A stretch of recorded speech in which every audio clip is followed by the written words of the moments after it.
Birthdays కానీ anniversary కానీ celebration ఏదైనా సెలబ్రేషన్ స్క్వేర్ లోని ప్రైవేట్ థియేటర్స్ లో అన్ని రకాల సౌకర్యాలతో సెలబ్రేట్ చేసుకోండి. చదువుకు ఏది అడ్డు కాదు అని నిరూపించిందో అమ్మాయి. ఇటు పానీపూరి అమ్ముతున్న నాన్నకు సాయపడుతూ ఇంట్లో అమ్మకు చేదోడు వాదోడుగా ఉంటూ అటు విద్యలో మెరిసింది. చదువుకోవాలనే సంకల్పం ఉంటే ఏవీ అడ్డు కాదు అంటోంది. 10th బోర్డు ఎగ్జామ్స్లో రికార్డు స్థాయిలో 99.72% సాధించింది. ఇప్పుడు అందరి చూపు ఆమెపై తిప్పుకుంది. ఆమె పూనం కుష్వాహా.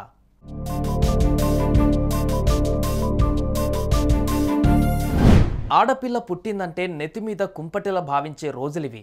ముఖ్యంగా ఒక నిరుపేద కుటుంబంలో ఆడపిల్ల జన్మించిందంటే అమ్మాయి పెరిగి పెద్దయ్యేలోపు ఆమె పెళ్లికి డబ్బులు కూడబెట్టాలి అని ఆలోచిస్తారు తల్లిదండ్రులు.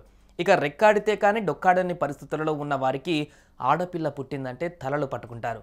అందరూ అలా అనుకోకున్నా కొందరు మాత్రం ఆడపిల్లను భారంగా కాకుండా మహాలక్ష్మిలా భావిస్తారు.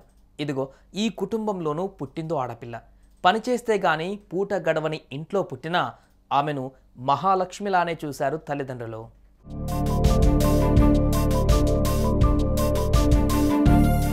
గుజరాత్లోని వడోదరకు చెందిన ప్రకాష్ కుష్వాహాకు భార్య కుమార్తె పూనం ఉన్నారు. ప్రకాష్ గత 25 ఏళ్లుగా పానీపూరి అమ్ముతూ కుటుంబాన్ని పోషిస్తున్నాడు. ఆ పని తప్ప వేరే ఏ పని చేయలేను అనుకునేవాడు ప్రకాష్. ఆదాయం తక్కువ ఉన్నా పానీపూరిలే అమ్మాడు. బయట రెడీమేడ్ పూరీలు కొంటే ఖర్చు ఎక్కువ అవుతుందని అనుకుని ఇంట్లోనే ప్రతిదీ తయారు చేసేవాడు.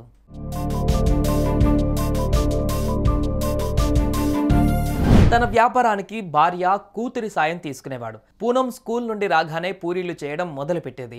ఆ తర్వాత తల్లికి సాయంగా ఉండేది. ఇక స్కూల్కు వెళ్ళని రోజులలో మధ్యాహ్నం 12 గంటల వరకు పానీపూరికి కావలసిన సామాగ్రిలో తండ్రికి సాయం చేసేది. ఆ తర్వాత 2 గంటల పాటు తల్లితో కలిసి ఇంటిని శుభ్రం చేసేది. అనంతరం భోజనం చేసిన వెంటనే పుస్తకాలు పట్టుకునేది. 3-4 గంటలు చదువుకునేది. ఆ సమయంలో ఎవరు కూడా పూనంను డిస్టర్బ్ చేసేవారు కాదు.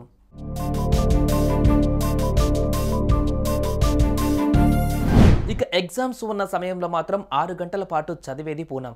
అలా రాసిన గుజరాత్ సెకండరీ బోర్డు 10వ తరగతి ఫైనల్ ఎగ్జామ్స్లో ఏకంగా 99.72% మార్కులు సాధించింది.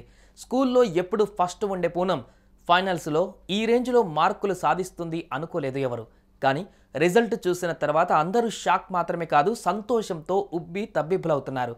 ఇంత పని చేస్తూ కూడా అన్ని మార్కులు సాధించినందుకు ఖుషి అయిపోయారు అందరూ.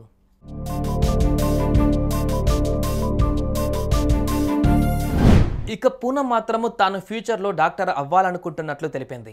ఇప్పటి నుంచి కష్టపడితే తనకు ఫ్రీ సీట్ వస్తుందని, అప్పుడు ఫీజు భారం కూడా తల్లిదండ్రులపై పడదు అని అంటోంది.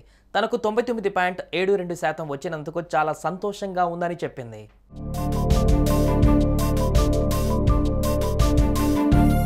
పేదరికం ఎప్పుడు కూడా చదువుకు అడ్డం కాదు అని నిరూపించింది పూనం. తన ఫ్యూచర్ ప్లాన్స్ కూడా సెట్ చేసుకుంది. వాటిని సాకారం చేసేందుకు కుటుంబం కూడా సపోర్ట్ చేస్తుంది. పూనం తాను అనుకున్నట్లే డాక్టర్ అవ్వాలని మనం కూడా కోరుకుందాం. All the best Poonam. Suman టీవీలో మీ పర్సనల్ అండ్ బిజినెస్ ప్రమోషన్స్ కోసం కింది నెంబర్కి కాంటాక్ట్ చేయండి.